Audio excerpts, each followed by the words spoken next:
आपको कितना अच्छा, क्या सीखा आप लोगों ने? समस्या मजबूत बनाने आती है। आप लोग कितने लोग एंटरप्रेन्योर बनना चाहते हैं? सब लोग बनना चाहते हैं? चलिए 1 2 3, एक बार फिर से 1 2 3। Thank you. मेरा नाम रंजन कुमार हुआ। मैं मध्य विद्यालय बिहट में प्रधानाध्यापक हूँ। मेरा नाम अनुपमा सिंह है। मैं राजकीय कृत मध्य विद्यालय बिहट बरौनी बेगूसराय में स्नातक शिक्षक हूँ। स्टोरी टेलिंग जर्नी के साथ आप हमारे विद्यालय में आए। बच्चों को और हम शिक्षकों को भी, बहुत सारे जो लोग यहाँ हमारे प्रशिक्षु भी उपस्थित थे, सबको काफी अच्छा लगा। और मुझे भी काफी अच्छा लगा इस बात को लेकर के कि कहानी जो लर्निंग प्रोसीजर में एक बहुत पावरफुल टूल है, हमारे इमोशंस को बैलेंस करने के लिए, उसे एक्सप्रेस करने के लिए, उसे ऑब्जर्व करने के लिए, ये बच्चों के बीच आप लेकर के स्टोरी आ रहे हैं, तो बच्चों को सीखने का एक नया अवसर मिलता है। और नए लोगों से मिल करके बच्चे सामान्य से बातों को भी थोड़ा विशेष अंदाज में लेते हैं, तो उनके जीवन में भी इस बात को लेकर के काफी असर होता है। तो आज आपकी जर्नी बच्चों के लिए काफी असरदार रही और तमाम शिक्षकों के लिए भी।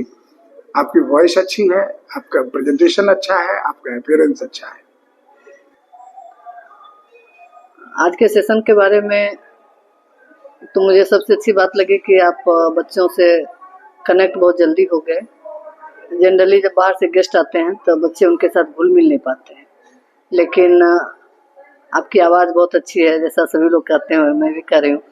और बच्चों को आकर्षण करने की जो क्षमता है वो बहुत अच्छी आप में थी। बच्चों को के बीच बच्चा जैसा बन करके आपने बच्चों को स्टोरी सुनाई, तो फिर बच्चों को लगता है कि कोई हमारे जैसा और हमारे समाज का लोग है, तो ये अच्छी बात रही। और एक विलुप्त होती परंपरा बचपन में हम लोग अपनी दादी से अक्सर कहानी सुना करते थे, लेकिन धीरे धीरे ये विलुप्त होती जा रही है। कथा सुनने की प्रक्रिया, या इतना क्रिएशन था पहले के समय में लोगों में, इतनी अच्छी अच्छी कहानियाँ, जो लोग पढ़े लिखे नहीं थे वो भी अच्छी अच्छी कहानियाँ गढ़ लेते थे, तो वो परंपरा बिल्कुल विलुप्त सी होती जा रही है। तो उस परंपरा को आपने जिंदा किया है, ये एक बहुत अच्छी बात है। और आज मुझे लगता है कि बच्चे आपको सुन करके बहुत प्रेरित हुए होंगे, और आप बच्चों को जो कहानी कह रहे थे तो उसमें बच्चों को ये लग रहा था कि उनके सामने सच्ची वो घटना घट रही है, तो बच्चे उससे ज़्यादा प्रभावित हुए। और फिर बच्चों कहानी के साथ साथ अपने बच्चों को कुछ आइडिया दिया, कुछ वर्क दिया, जो बच्चे सोच करके कुछ बेहतर करने का प्रयास करें। एक शिक्षापद कहानी जो होती है, या फिर आप नैतिक शिक्षा बिल्कुल विलुप्त होती जा रही है, तो पहले के समय में कहानियों से ही नैतिक शिक्षा की बातें बच्चे जान लेते थे, तो आज उसको आपने पुनर्जीवित किया है। ये बच्चों के लिए एक, मुझे लगता है कि उनके भविष्य के लिए एक बेहतर चीज़ है। ठीक है, मैं एंटरप्रेन्योरशिप को समझता हूँ कि आवश्यकता आविष्कार की जननी है। हमारे भारतीय दर्शन में इस बात को काफी गहराई से आत्मसात किया गया है, और यथार्थता ये है भी। मनुष्य ही नहीं, कोई भी, हम बचपन में पढ़े थे प्यासा कौवा और घड़ा की कहानी। वो कौवा जो घड़े में पानी तक अपनी पहुंच नहीं बना पाता है, तो पानी तक पहुंच सुनिश्चित करने के लिए वो कई सारे विकल्पों पर काम करता है, उसी में उसे विकल्प मिलता है। तो वस्तुतः आपकी स्टोरी टेलिंग जर्नी में एंटरप्रेन्योरशिप को लेकर के जो स्पार्क किया जाता है, ब्रेन स्टॉर्मिंग की जाती है, वो काफी अच्छी है। और सही भी है कि जिन चीजों को हम गहराई से नहीं सोच पा रहे होते हैं, कोई कहानी, कोई एग्जाम्पल, कोई प्रेरक प्रसंग उसके जीवन में आता है, तो बच्चे के दिमाग में स्पार्क करता है, और वो सोचने में अरे ऐसा भी हो सकता है क्या, तो एंटरप्रेन्योरशिप के लिए भी आपकी स्टोरी टेलिंग जर्नी काफ़ी महत्वपूर्ण है।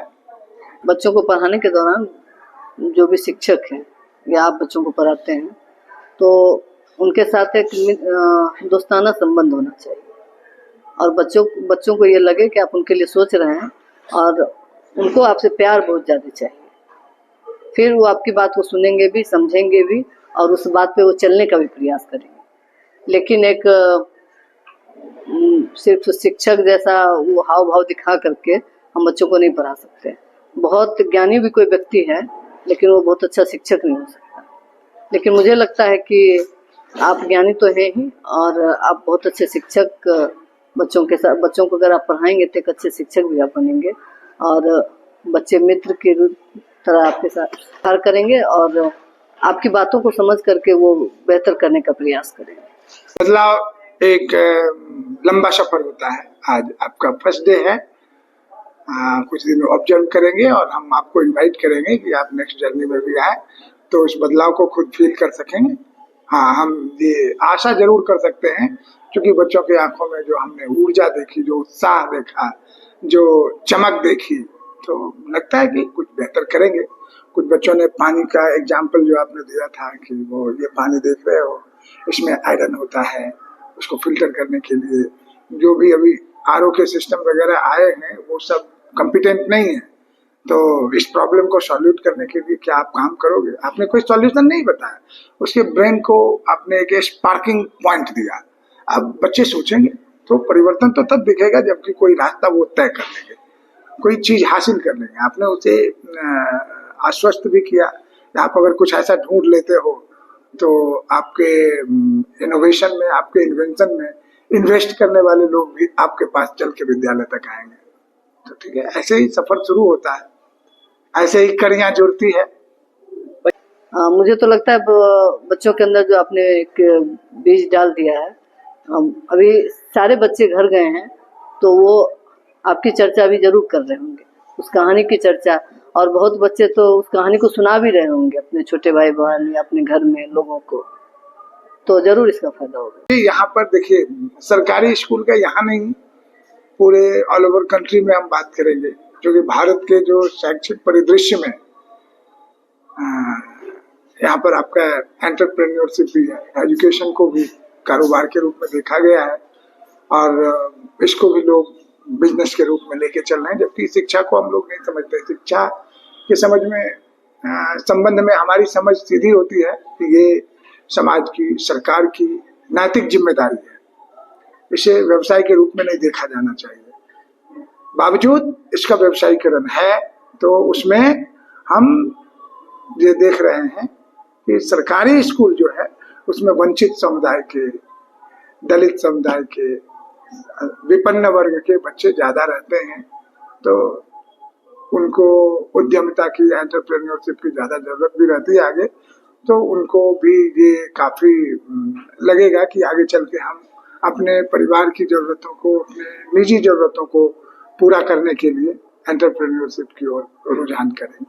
बच्चों, हमारा प्रयास होता है कि जो बच्चे बोलने से घबराते हैं, मंच पे नहीं जाना चाहते हैं, किसी से वो बोलते नहीं है, तो सबसे पहले हम अपना संबंध उस बच्चे के साथ बेहतर बनाने का प्रयास करते हैं कि बच्चे सारी बातें मुझसे शेयर कर सकें और फिर उसको हम प्रेरित करते हैं कि तुम बहुत कुछ कर सकते हो, तुम बहुत अच्छा बोलते हो, तुम लोगों से बात करो, तुम मंच पे जाओ।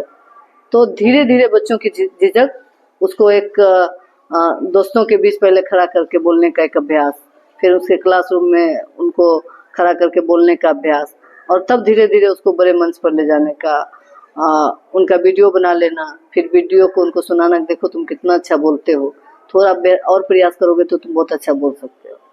तो ये सब तो बच्चों को लगता है कि नहीं हम कर सकते हैं कुछ भी। बच्चों के लिए तो संदेश हमारा यही है कि पढ़ो, सीखो और बेहतर करो। बच्चों के लिए हम इतना ही कहेंगे कि आप इस, जैसा आज आपको बच्चों ने सुना है, तो वो भी प्रयास करें कि उनसे जो छोटे हैं या उनसे बड़े हैं वो पढ़ें, बेहतर लोगों को जानने का प्रयास करें, अच्छी अच्छी किताबें पढ़ें और फिर उस पर वो बोलने का भी प्रयास करें धीरे धीरे, तो वो एक अच्छे रूप से बोल भी सकते हैं और जब बच्चा पढ़ता है या कहानी में सबसे बड़ी बात है कि बच्चा इतना कनेक्ट हो जाता है कि उसके जीवन परिवर्तन का ये बहुत बड़ा जरिया है। कैसा भी बच्चा हो, लेकिन कहानी के माध्यम से उसके जीवन में बहुत बड़ा परिवर्तन हो सकता है। वो महापुरुषों को पढ़े, उनके बारे में जाने और फिर उसके बारे में लोगों को भी बताए। तो बच्चे किताब तो पढ़ लेते हैं, अपने कोर्स की बातें पढ़ लेते हैं, लेकिन बाकी जो हमारे पूर्वज ऐसा कुछ करके गए या जो अच्छे व्यक्तित्व के लोग थे जिन्होंने समाज में बहुत बड़ा परिवर्तन किया, उनको नहीं जान पाते हैं क्योंकि एक्स्ट्रा बुक को नहीं पढ़ पाते। तो बच्चे से हम यही कहेंगे कि आप अपने देश के महान व्यक्तित्व वाले जो भी लोग हैं उनके जीवन को पढ़ें, अच्छी अच्छी किताबें पढ़ें, अच्छी अच्छी कहानियों की किताबें पढ़ें, तो उनसे उनको बहुत फायदा।